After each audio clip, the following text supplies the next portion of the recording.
12 ঘন্টা বলেছেন মাননীয় প্রধানমন্ত্রী, কিন্তু আমরা সিলেট সিটি কর্পোরেশন 8 ঘন্টার মধ্যে টার্গেট নিয়েছি পরিষ্কার করা।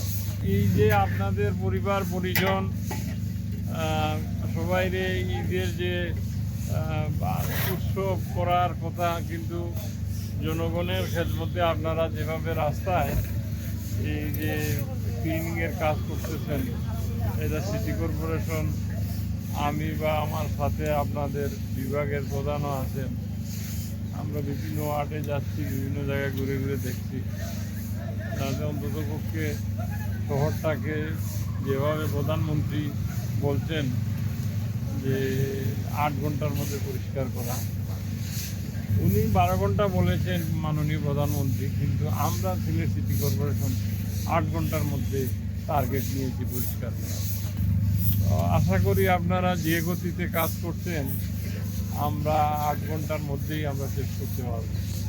এইখানে যে আবর্জনাগুলো, এটা বিভিন্ন জনে গরু টরু নিয়ে এসেছে, বিক্রি করেছে, এইগুলার যে বর্জ্যগুলো ফেলে গেছে, তো এই বিষয়টা যাতে জনগণ এই প্রধান শহর সিলেট শহরের গেটওয়ে, এইখানে যাতে মানুষ এই আবর্জনাগুলো দেখে শুধু সিটি কর্পোরেশনকে খারাপ ধারণা না নিয়ে, এই জন্য তো আপনারা এই বলতে গেলে সকাল থেকেই কাজ শুরু করছেন।